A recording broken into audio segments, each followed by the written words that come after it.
जादुई गुफा और परी। दो जादुई गुफाएं। गोलपुरी नामक गांव में सोनिया और सुमन नाम की दो सहेलियां रहती थी। सुमन अपने माता पिता के साथ बहुत ही छोटे से मकान में रहती थी। वहीं सोनिया बहुत ही बड़े घर में रहती थी और वह बहुत अमीर थी।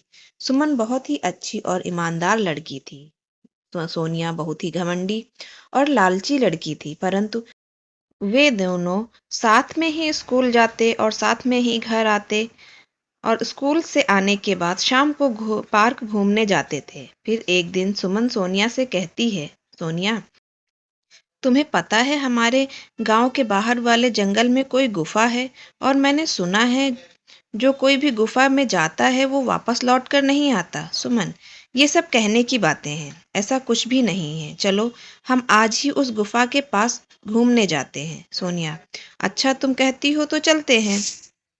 फिर अगले दिन सुबह सुबह सोनिया और सुमन उस गुफा की ओर घूमने चल पड़ते हैं। थोड़ी दूर चलने के बाद उन्हें दो जादुई गुफाएं नजर आती हैं। सुमन, देखा सोनिया, यहाँ दो गुफाएं हैं, हमें कौन सी गुफा में जाना होगा? सोनिया, अरे मुझे क्या पता।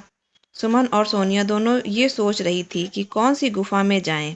तभी वहां एक परी प्रकट होती है और कहती है, हा हा हा, मेरे इस जादुई जंगल में तुम दोनों का स्वागत है। और जैसे कि तुम देख सकती हो, तुम्हारे सामने दो गुफाएं हैं। एक गुफा अच्छाई की है और दूसरी गुफा बुराई की। अच्छाई की गुफा में जाओगे तो तुम्हें वहां एक वृद्ध महिला मिलेगी जो कई सालों से बीमार पड़ी है।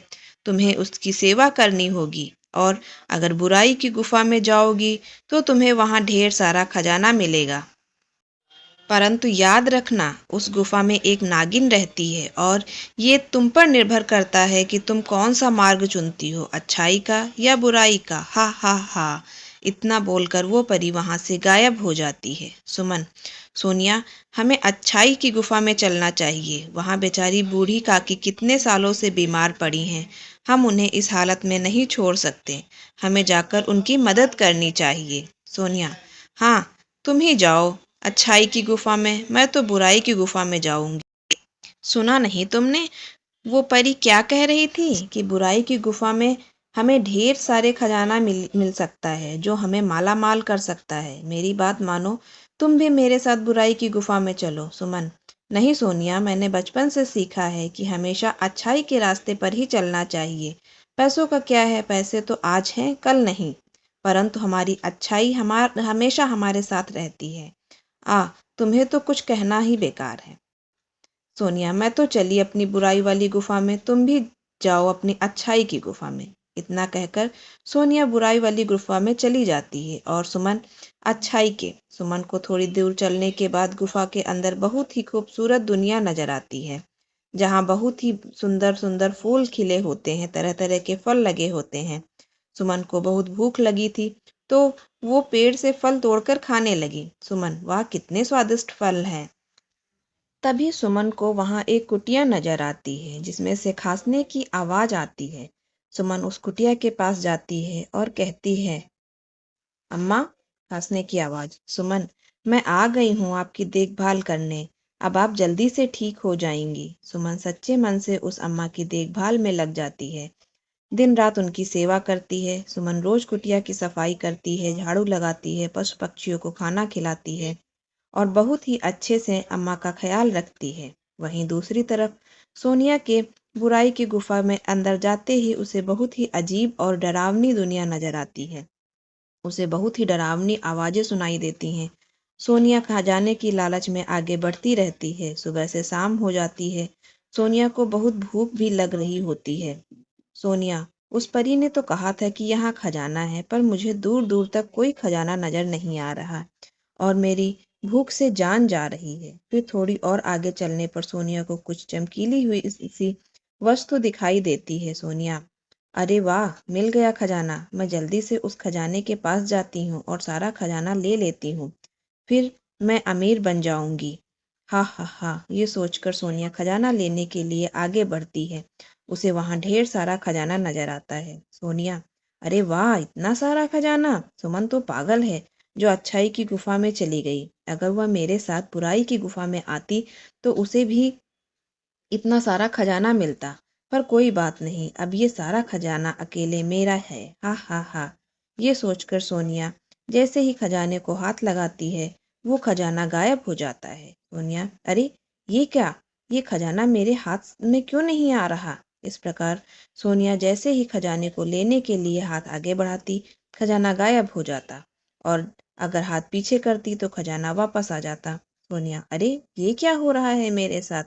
तभी उसके सामने एक नागिन प्रकट होती है। नागिन, ही लालची लड़की, अब तेरा लालच ही तुझे ले डूबेगा। अब तू यहाँ से जिंदा बचकर नहीं जाएगी और मेरा भोजन बनने के लिए तैयार हो जा। मैं कई सालों से भूखी हूँ और आज जी भर कर तुझे खाऊंगी। हा हा हा। सोनिया, नहीं, मुझे छोड़ दो, मुझे जाने दो, मुझे कोई खजाना नहीं चाहिए, कृपया मुझे छोड़ दो। नागिन, हा हा हा। परंतु नागिन सोनिया को वहीं डस लेती है और सोनिया चूहे में बदल जाती है। नागिन, जो भी बुराई की गुफा में आएगा उसका यही हाल होगा। हा हा हा। दूसरी तरफ सुमन सच्चे दिल से अम्मा की देखभाल में लगी हुई होती है। सुमन, अम्मा ये काढ़ा पी लो, इससे आप जल्दी ठीक हो जाओगी। अम्मा, बेटी तुम बहुत ही अच्छी और नेक लड़की हो। इतना बोलकर वो बुढ़िया अम्मा एक परी में बदल जाती है। परी, सुमन, मैं तुम्हारी परीक्षा ले रही थी और तुम उस परीक्षा में खरी उतरी हो और मैं तुम्हारी श्रद्धा भाव से बहुत प्रसन्न हूँ, इसलिए मैं तुम्हें कुछ देना चाहती हूँ। फिर परी सुमन को बहुत सारा खजाना देती है। सुमन परी का धन्यवाद देकर वो खजाना लेकर उस गुफा के बाहर आ जाती है। गुफा के बाहर आने पर उसे पता चला कि उसकी सहेली सोनिया को नागिन ने डस लिया है और वो वही गुफा के अंदर चूहा बन गई है। इस बात पर सुमन को बहुत अफसोस होता है। सुमन, काश सोनिया तुम्हें मेरे साथ अच्छाई के रास्ते पर चली होती तो तुम आज मेरे साथ होती। तभी वहां सोनिया चूहे के रूप में आती है और कहती है, सोनिया, सुमन तुम बिल्कुल सही कह रही थी, खजाने की लालच ने मुझे अंधा कर दिया था, जिस कारण मैं बुराई की गुफा में जाने के लिए मजबूर हो गई। परंतु तुमने लालच नहीं किया और अच्छाई के मार्ग को चुना, जिस कारण तुम्हें खजाना लेने की इच्छा ना होने पर भी तुम्हें इतना सारा खजाना मिल गया। काश मैं भी तुम्हारे साथ अच्छाई की गुफा में गई होती, पर अफसोस मेरे लालच ने मुझे ले डूबा। इतना कहते ही वहां परी आ जाती है और सुमन से कहती है, परी, तुम्हारी बातें सुनकर लगा कि तुम्हें अपने किए पर पछतावा है। और ऐसा कहते ही परी सोनिया को वापस इंसान में बदल देती है। दोनों सहेलियां परी का धन्यवाद करती हैं और वादा करती हैं कि ये शिक्षा हम आगे भी सभी दोस्तों को देंगे।